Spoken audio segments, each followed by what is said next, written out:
Hi everyone! Today I'm going to share with you how we celebrated this year's summer solstice. Let's get into it.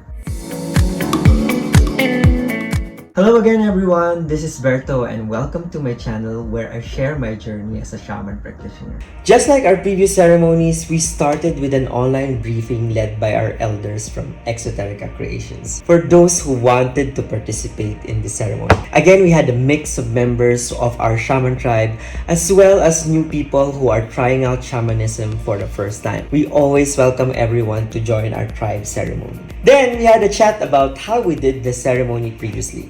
This time, we also showed a video of a private ceremony that we did last year.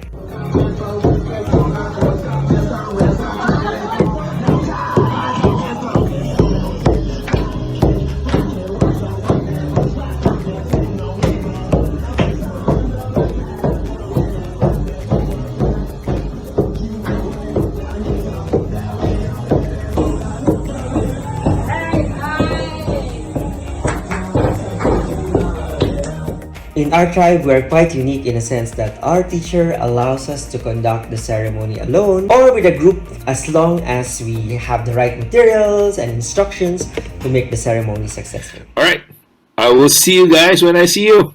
Have an amazing weekend and have an amazing life. Good night.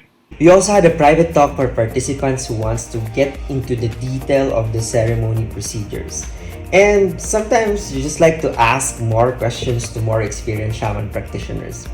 And this is basically so that we can help them improve their own personal ceremonies. And as you know, the effects of ceremony will usually vary on how well it's executed.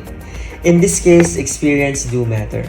And that's why in other tribes, they would usually seek the most experienced shaman to conduct the most complex ceremonies. This is just our way of helping out those who might not feel very confident or might feel very anxious of doing the ceremony for the first time. Still, we know that some newbies might be too scared to try it out for the first time, or sometimes they would just really like to join the more experienced shaman in the tribe so that they can enjoy the ceremony as much as we do. And that's why I asked our team to look for a wonderful location in Singapore where we can conduct this ceremony.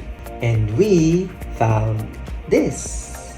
As many shamans will tell you, conducting ceremonies in nature is a whole different experience versus, say, conducting it indoors.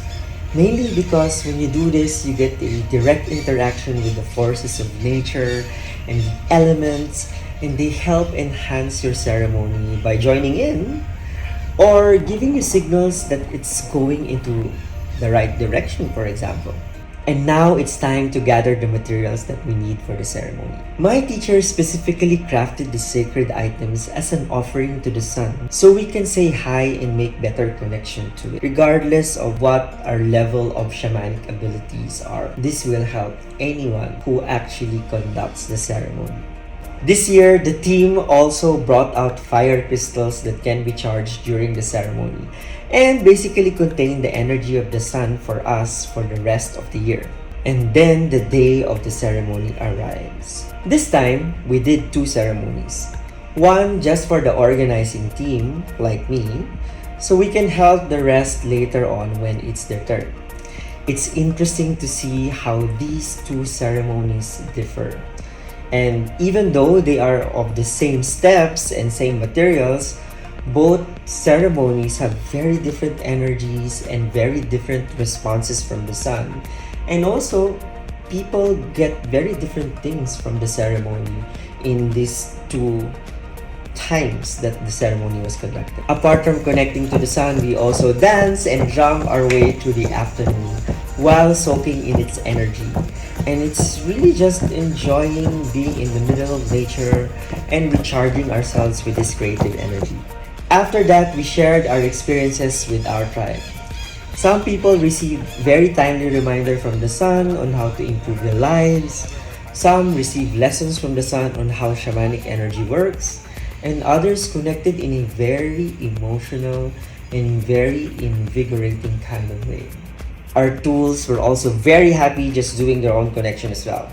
I don't know exactly what they're talking about to the sun, but I can just sense that there's a lot of happiness and energy coming out from them. And of course, it's slowly becoming our tribe's tradition to just go for a buffet after the ceremony, to just gather, enjoy each other, learn from each other, and ground ourselves back to the modern world by eating a lot. By the way, don't forget to like, comment, and subscribe to our channel so you can keep learning more about modern shamanism. And that's it. Hopefully you enjoyed this short tour of what happens in modern shaman ceremony and learned a thing or two about our practice.